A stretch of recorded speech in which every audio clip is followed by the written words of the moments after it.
Welcome to Beating Cancer Daily. Beating stage 4 cancer for 30 years still takes my breath away every time I say it. I'm Saranne, founder of the Comedy Cures Foundation, and I hope you'll join me for just a few minutes daily for the next 365 days so we may laugh, learn, maybe cry a little as we live our best days beating cancer daily together. Has anyone ever said to you, I don't know how you're going through cancer treatment. You are just so brave. I couldn't go through cancer treatment. Well, when people say that to me, in my head, I hear, oh, yes, you can go through cancer treatment. Oh, yes, you would go through cancer treatment. It's just so funny how people put us on this pedestal about being so brave when if they got told that news, 99% of the people would find the bravery to go through cancer treatment. But it actually got me thinking about my level of bravery and also my level of fearfulness. And it has been pretty constant for most of my life that I have not been a fearful person. I actually am probably the opposite of fearful. I am probably too far in being fearless, actually. So I wanted to study that for a minute and look up what causes fearlessness. And there are lots of studies that talk about what's going on in the brain for people who have so much less fear than people who walk with more fear and anxiety. And there was just one study that really caught my eye that came out at the end of 2022, the beginning of 2023. And there were a ton of headlines. And the headlines basically all said, fearlessness can be learned. I think that's fascinating because I have a lot of friends and people I help who walk with a lot of anxiety and a lot of fear. And I have always thought that I could help teach people how to be more fearless. Now, sometimes my fearlessness is not good because it can be a little bit dangerous, maybe. So I wanted to learn a little more about this. And the study that I found said that they can actually show that serotonin plays a key role in both the onset and in the unlearning of fear and anxiety. And this kind of research really lets us believe that there are going to be certain drugs that are created to really help people have less fear and less anxiety. And that's basically what this study was talking about.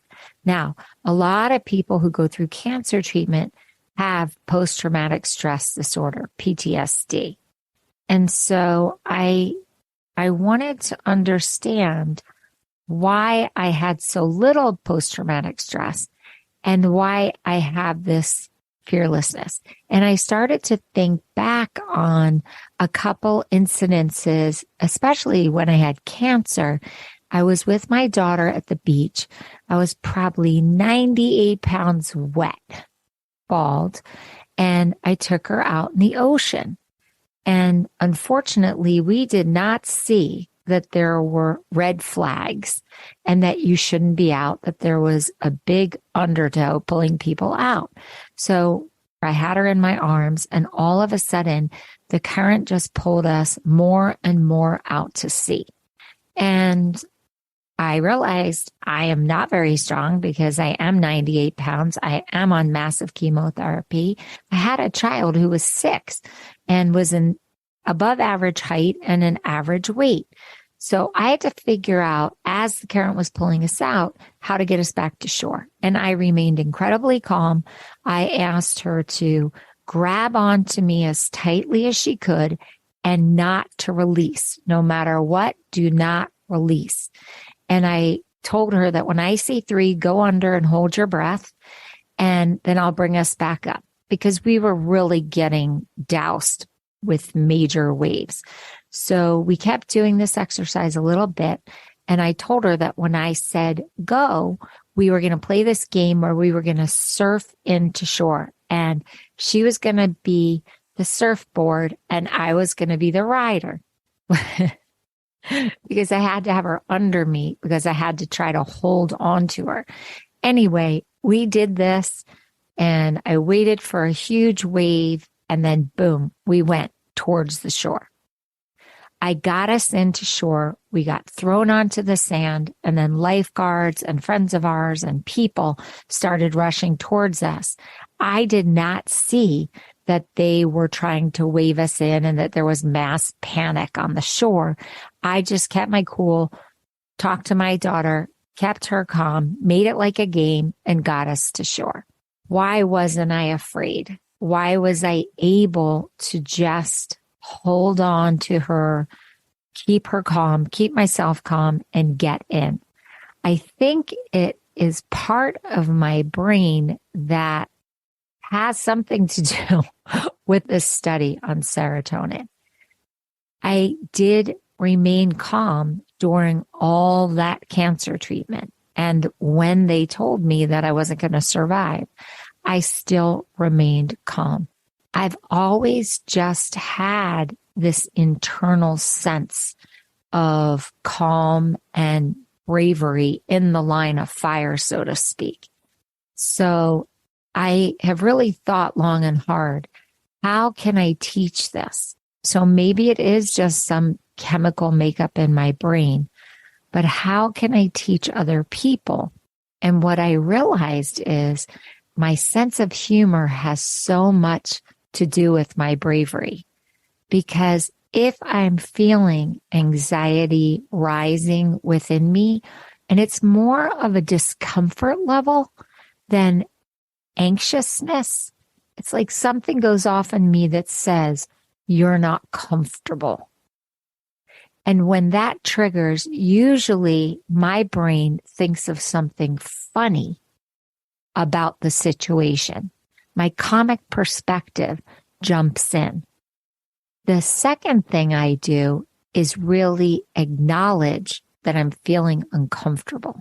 So I'll even self-talk about it. I'll say in my own head, hey, you're feeling uncomfortable. And I'll talk to it. What's going on here? So the first thing I do is relabel it, right? The second thing I do is reattribute it. So I'll say, that person following me is making me feel uncomfortable, or that news just made me feel uncomfortable. Then I'll refocus it. I'll do a breathing exercise. I'll watch comedy. I'll stand up and shake it off. I'll call a friend. Something to refocus my attention. And then the last thing I'll do is revalue. And that revaluing is thinking about what I could do to not feel uncomfortable about what just happened. Is there a solution? Is there some action I have to take? Do I need to think about it more? Now, these are called the 4 R's. Relabel, reattribute, refocus, revalue. I did not create these. I stumbled upon this and thought, oh, that's exactly what I do. I know that it was written about by Molly Shea. She's a New York writer. She writes for the Post and for Yahoo. And she got it from Elizabeth Earnshaw, who is a therapist, and she stumbled upon it with her. I don't know who is originally credited with creating the 4 R's, but you know that I love the alphabet sayings. Like I've done other episodes on the P's, on the C's. I've done other episodes, but the 4 R's are what I do. And I just didn't know that's how they were labeled. But let's restate it. Relabel, reattribute, refocus, revalue. And again, it may be something with the serotonin in my brain. I didn't do a deep enough dive into the research to really understand the profound brain workings of fearlessness.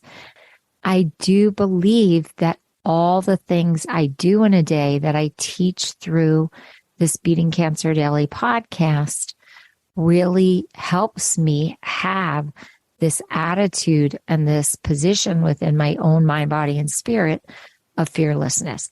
And so I really use it to help as many people as possible. So yes, I am the person that picks up the bug when it enters the room and everybody starts screaming. And again, you always have to have good judgment. Don't put yourself in crazy, dangerous situations because of this podcast episode. But it would be interesting for you to start doing some of the exercises that we're teaching around comedic thought, around breathing, around visualization. If you are having difficulty getting through some of the post-traumatic stress of your cancer treatment, and if you are experiencing fear and anxiety around it, you know I love professionals and I have been to therapy. I love getting the therapist's view on things that are happening either within my life or within my family's. So don't be shy to reach out. There are therapy services that are free. There is telehealth. There's also social workers probably within the hospital. And there are a ton of support groups through cancer organizations that meet quite regularly and or virtually online. So maybe sign up for one and start unpacking. You know, I don't like that phrase, but start unpacking what might be making you fearful or what might be making you anxious. I'm going to tell you a few of my fear jokes, so don't stop listening yet. Here are 3 of my favorites. And they can be corny, remember that. But let's have a moment of laughter. I was diagnosed with the fear of giants. Do you know what they call it? Fee-fi-phobia. It's so silly, but it's so cute. Fee-fi-phobia.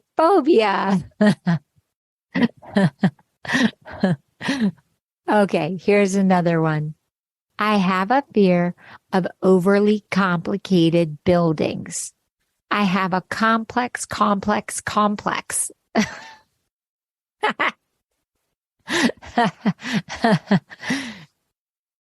All right, one more.